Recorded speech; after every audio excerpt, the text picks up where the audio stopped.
নাম কি? বেজার হলো মিস্টার ইবলিস। কথা ঠিক কিনা বলেন?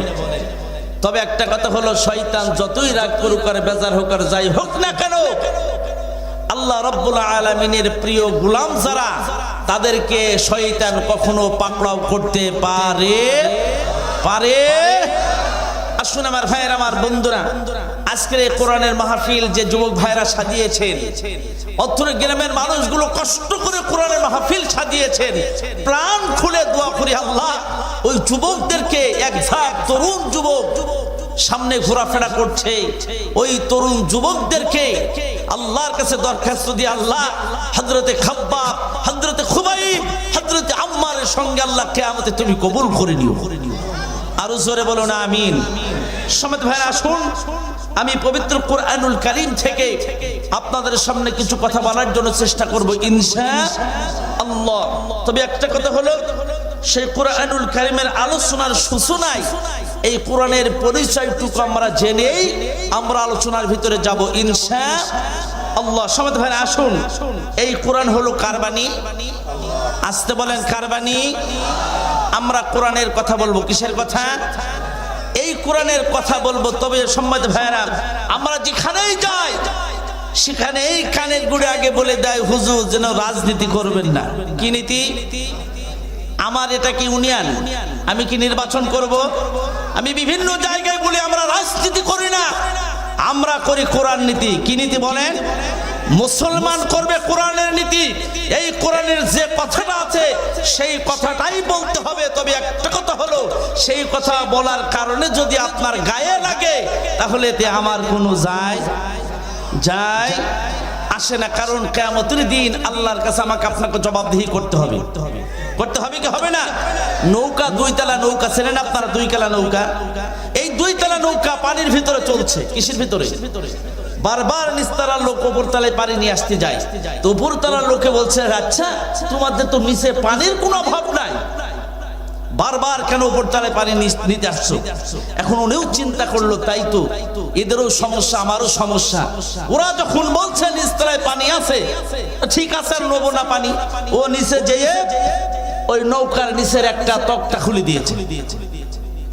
আচ্ছা বলেন, ওই তক্তা খুলে দেওয়ার কারণে শুধু নিচতলায় ডুববে না উপরতলায় ডুববে? আসতে বলেন, শুধু নিচতলায় ডুববে না উপরতলায় ডুববে? আমার ভাইয়ের, আমার বন্ধুরা, আমরা আলেম, আমরা এই কথাটা এই জন্য বলি, কিয়ামতের দিন আল্লাহ জিজ্ঞাসা করবে, আমি তোমাকে কোরআনের জ্ঞান দিয়েছি, এই কোরআনের হক কথাগুলো তুমি জাতির কাছে কেন শোনাও নাই? কথা ঠিক কিনা বলেন?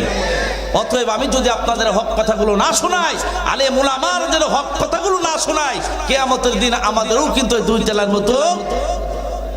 ওই জন্য আমরা আলেম উলামারা আপনাদের সামনে কোরআনের হক কথাগুলো তোলার চেষ্টা করে। কথা ঠিক কিনা বলেন? আসুন, সেই কোরআনুল কারীম যে কোরআন আল্লাহ রাব্বুল আলামিন তার রাসূলের উপরে নাজিল করেছেন, এই কোরআনের বাণীটা সর্বপ্রথম কোথায় আমরা একটু কোরআনকে জিজ্ঞাসা করি, এই কোরআন জবাব দিয়ে দিবে। সুবহানাল্লাহ বলেন। কি জবাব দিতে পারবে কি পারবে না? আল্লাহ রাব্বুল আলামিন বললেন, বাল হুয়া কুরআনুম মাজিদুন ফি লাউহিম মাহফুজ।